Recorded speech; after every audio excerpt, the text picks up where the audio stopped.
¿Qué tal? ¿Cómo estamos? Bienvenidas, bienvenidos. Mi nombre es Marquitos y esto es Codiguito Bueno. Espero que os encontréis todas y todos bien. Yo estoy perfectamente. Mirad, vamos a continuar con la lectura de nuestro libro de cabecera y vamos a empezar el capítulo número 16, ¿vale? Que reza así. Poneos cómodo, cómodo. Como señalamos anteriormente, un buen arquitecto debe apoyar los casos de uso y el funcionamiento del sistema, el mantenimiento del sistema, el desarrollo del sistema, la implementación del sistema. Casos de uso. El primer punto, casos de uso, significa que la arquitectura del sistema debe respaldar la intención del sistema. Si el sistema es una aplicación de compras online, el arquitecto debe respaldar los casos de uso de compras online. De hecho, esta es la primera preocupación del arquitecto y la primera prioridad de la arquitectura. La arquitectura debe de apoyar los casos de uso. Sin embargo, como explicamos anteriormente, la arquitectura no ejerce mucha influencia sobre el comportamiento del sistema. Son muy pocas las opciones de comportamiento que la arquitectura puede dejar abiertas. Pero la influencia no lo es todo. Lo más importante que un arquitecto puede hacer para apoyar el comportamiento es aclarar y exponer ese comportamiento para que la intención del sistema sea visible al nivel de la arquitectura. Una aplicación de compras online con una buena arquitectura tendrá el aspecto de una aplicación de compras online. Los casos de uso de ese sistema serán visibles en la estructura de ese sistema. Los programadores no tendrán que deambular en busca de los comportamientos, porque esos comportamientos serán elementos de primera clase, visibles al nivel más alto del sistema. Esos elementos serán clases o funciones o módulos con posiciones prominentes en la arquitectura y tendrán nombres que describan con claridad su función. En el capítulo 21 explicamos con más detalle este punto. Funcionamiento. La arquitectura juega un papel más sustancial, menos estético, en su apoyo al funcionamiento del sistema. Si el sistema tiene que gestionar 100.000 clientes por segundo, la arquitectura debe apoyar ese tipo de rendimiento y tiempo de respuesta para cada caso de uso que lo requiera. Si el sistema debe consultar cubos Big Data en milisegundos, la arquitectura debe estar estructurada para permitir ese tipo de operación.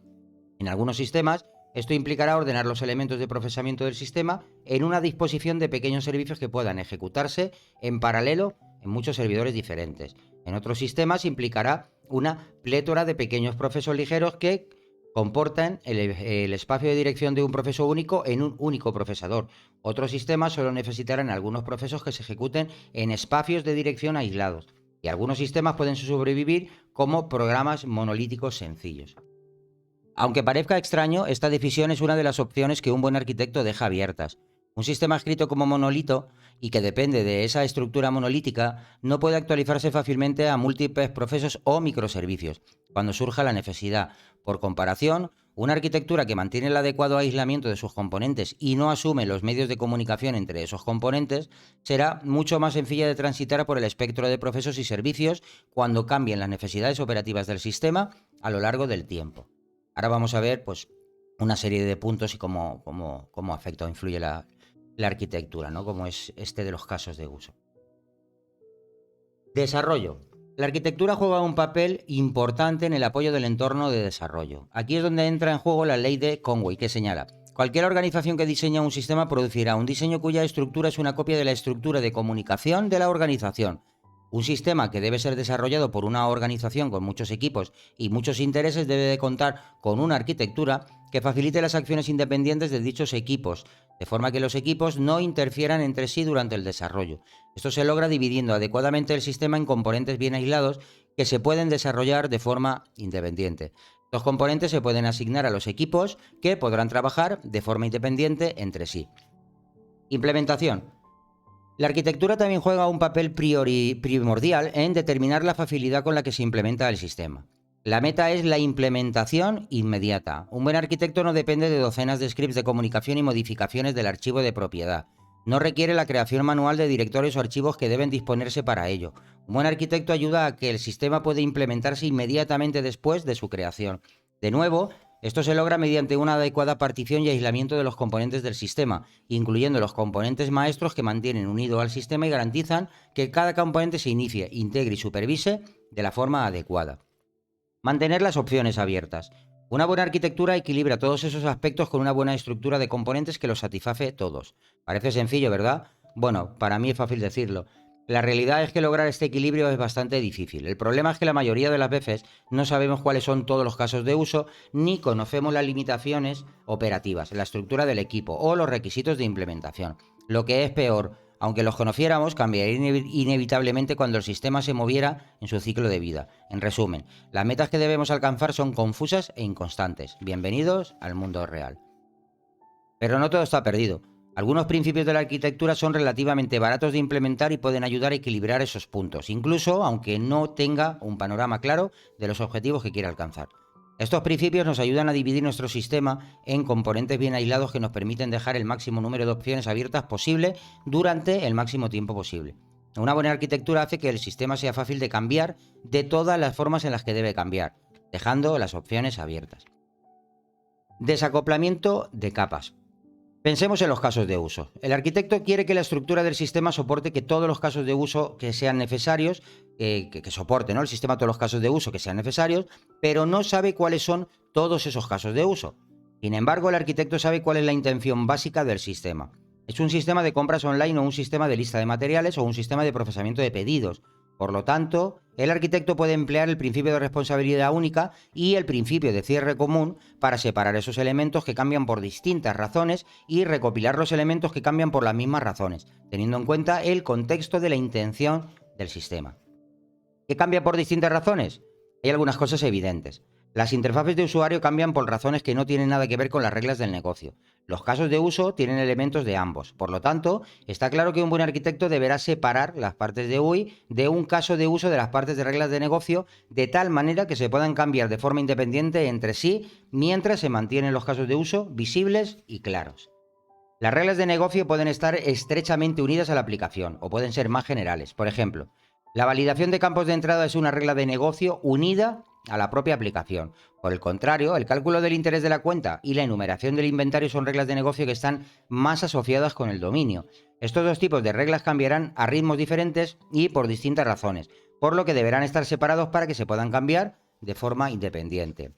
Como veo, la típica separación, ¿no? Nos ayuda un poquito de application, domain, infraestructura, pues es un principio. Vale. Las bases de datos, el lenguaje de la consulta e incluso el esquema son detalles técnicos que no tienen nada que ver con las reglas de negocio o con la UI. Cambiarán a ritmos distintos y por razones independientes de otros aspectos del sistema. Por consiguiente, la arquitectura deberá separarlos del resto del sistema para que se puedan cambiar de forma independiente. Por lo tanto, encontramos el sistema dividido en capas horizontales desacopladas. Las UI, las reglas de negocio específicas de la aplicación, las reglas de negocios independientes de la aplicación y la base de datos, por mencionar algunas. Desacoplamiento de casos de uso. ¿Qué más cambia por distintas razones? Los propios casos de uso. El caso de uso de incluir un pedido en un sistema de entrada de pedidos casi seguro que cambiará a un ritmo diferente y por distintas razones que el caso de uso que borra el pedido del sistema. Los casos de uso son un modo muy natural de dividir el sistema. Al mismo tiempo, los casos de uso son rodajas verticales estrechas que cortan las capas horizontales del sistema. Cada caso de uso utiliza parte de la UI, parte de las reglas de negocios específicas de la aplicación, algunas de reglas de negocio independientes de la aplicación y parte de la funcionalidad de la base de datos. Por lo tanto, cuando dividimos el sistema en capas horizontales, también dividimos el sistema en finos casos de uso verticales que cortan esas capas. Puede observar el patrón. Si desacopla los elementos del sistema que cambian por distintas razones, podrá seguir añadiendo nuevos casos de uso sin inferir en los antiguos. Si además agrupa la UI y la base de datos en apoyo de esos casos de uso para que cada uno de ellos utilice un aspecto diferente de la UI y de la base de datos, seguramente añadir después nuevos casos de uso no afectará a los antiguos. Modo de desacoplamiento. Pensemos ahora en que todo este desacoplamiento significa para el segundo punto, ¿no? Vamos a ver todo este desacoplamiento. Para el funcionamiento, perdón, ¿eh? Si los distintos aspectos de los casos de uso están separados, entonces aquellos que se deben ejecutar a un alto rendimiento seguramente estén ya separados de los que deben hacerlo a un rendimiento bajo. Si la UI y la base de datos se han separado de las reglas de negocio, podrán ejecutarse en servidores diferentes. Aquello que requiera más ancho de banda se podría replicar en muchos servidores. En resumen, el desacoplamiento que hicimos para los casos de uso también ayuda con las operaciones. Sin embargo, para aprovechar el beneficio operativo, el desacoplamiento debe tener el modo adecuado. Para ejecutarse en servidores distintos, los componentes separados no pueden depender de estar juntos en el mismo espacio de dirección de un procesador. Deben ser servicios independientes, que se comuniquen mediante algún tipo de red. Muchos arquitectos llaman a estos componentes servicios o microservicios. dependiendo de cierta vaga noción de cuenta de las líneas, ¿no? Si es más grande o más pequeño el código. De hecho, una arquitectura basada en los servicios a menudo se denomina arquitectura orientada al servicio, ¿no? SOA, lo que se conoce como SOA. Muchos arquitectos llaman a esto componentes, bueno, pues eso. Si esta nomenclatura hace que le salten las alarmas, no se preocupe. No voy a decirle que la SOA es la mejor arquitectura posible o que los microservicios son la ola del futuro. La idea que queremos expresar aquí es que a veces tenemos que separar nuestros componentes hasta el nivel del servicio. Bien, recuerde, una buena arquitectura deja opciones abiertas. El modo de desacoplamiento es una de esas opciones. Antes de profundizar en el tema, estudiemos los otros dos puntos. Capacidad independiente de desarrollo. El tercer punto era el desarrollo. Claramente, cuando los componentes están fuertemente desacoplados, la interferencia entre los equipos se reduce. Si las reglas de negocio no conocen la UI, un equipo que se centre en la UI no podrá afectar demasiado a un equipo que se centre en las reglas de negocio. Si los propios casos de uso están desacoplados entre sí, un equipo que se centre en el caso de uso de añadir pedido no interferirá con un equipo que se centre en el caso de uso de borrar pedido. Siempre que las capas y los casos de uso estén desacoplados, la arquitectura del sistema apoyará la organización de los equipos, independientemente de si están organizados como equipos de función, equipos de componente, equipos de capa u cualquier otra variante. Capacidad independiente de implementación. El desacoplamiento de los casos de uso y las capas también otorgan un alto grado de flexibilidad en la implementación. De hecho, si el desacoplamiento se hace bien, será posible cambiar en caliente capas y casos de uso en un sistema en ejecución. Añadir un nuevo caso de uso puede ser tan sencillo como añadir algunos archivos JAR nuevos o servicios en el sistema, mientras se deja el resto en paz. Open close. Duplicación. A menudo los arquitectos caen en una trampa que gira alrededor de su miedo a la duplicación. En general, la duplicación es algo malo en el software. No queremos código duplicado. Cuando el código está realmente duplicado, nuestro honor, como profesionales, nos obliga a reducirlo y eliminarlo. Pero hay distintos tipos de duplicación. Existe la verdadera duplicación, en la que cada cambio de una instancia necesita el mismo cambio en todos los duplicados, y después está la duplicación falsa o accidental.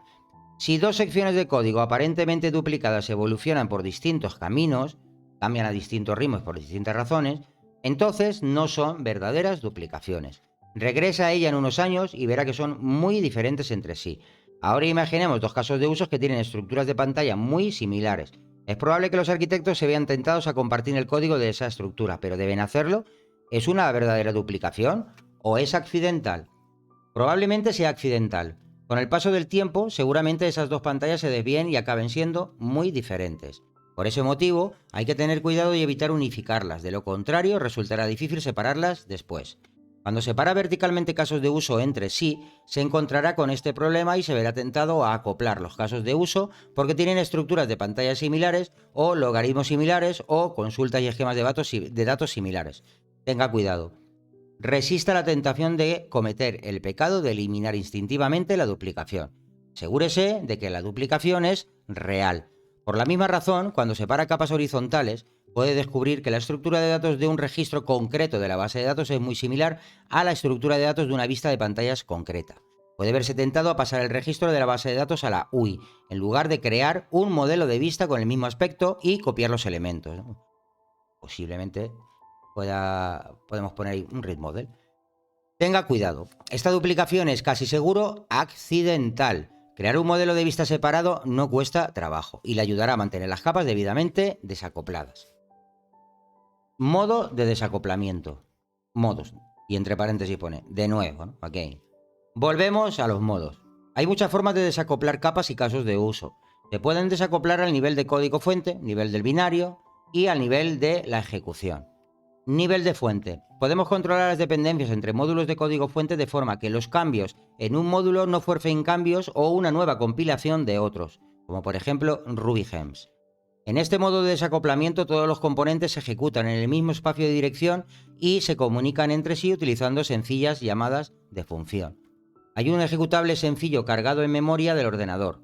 A menudo esto se denomina arquitectura monolítica. A nivel de implementación.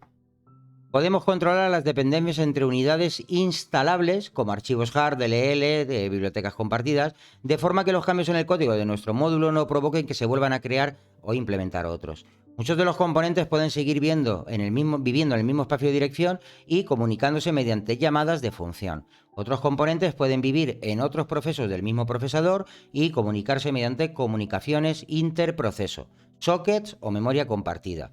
Aquí lo importante es que los componentes desacoplados se dividan en unidades de implementación independientes como archivos JAR, DLLs, etc.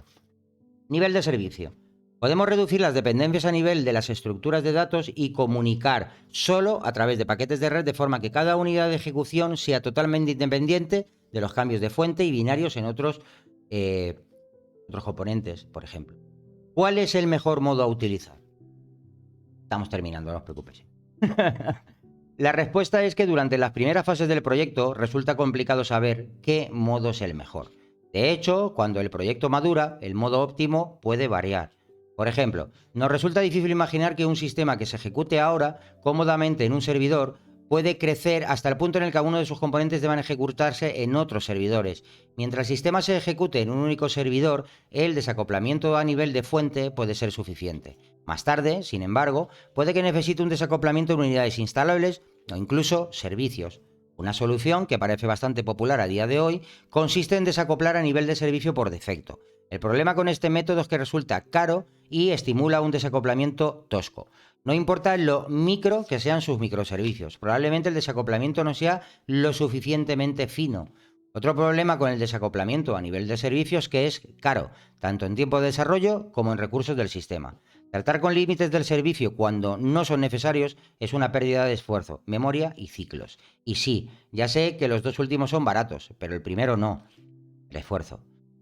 Mis preferencias consisten en llevar el desacoplamiento al punto en el que pueda formarse un servicio en caso de ser necesario, pero después dejar los componentes en el mismo espacio de dirección, tanto tiempo como sea posible. Esto deja la opción de un servicio, ¿no? Como hemos estado viendo, deja esta puerta abierta, ¿no? Que siempre es interesante. Cuando crecen los problemas con el desarrollo, la implementación y el funcionamiento, elijo con cuidado las unidades instalables a convertir en servicios y poco a poco cambio el sistema en esa dirección. Con el tiempo, puede que las necesidades operativas del sistema disminuyan. Lo que en cierto momento requirió del desacoplamiento a nivel del servicio, puede requerir ahora un desacoplamiento solo a nivel de la implementación de la fuente. Una buena arquitectura permitirá al sistema nacer como un monolito, implementado en un único archivo, pero después crecer a un grupo de unidades instalables de forma independiente. Y después hasta servicios independientes y o microservicios, ¿no? Que pueda evolucionar o, como se conoce, pueda promocionar. Vale. Una buena arquitectura protege la mayor parte del código fuente frente a esos cambios. Deja el modo de desacoplamiento abierto como una opción, de manera que las grandes implementaciones puedan usar un modo, mientras que las implementaciones pequeñas puedan utilizar otro. Conclusión. Sí, es complicado. Y no estoy diciendo que el cambio de modos de desacoplamiento debe ser una opción de configuración trivial, aunque a veces es lo adecuado. Lo que digo es que el modo de desacoplamiento de un sistema es una de esas cosas que probablemente cambie con el tiempo y un buen arquitecto anticipa y facilita esos cambios.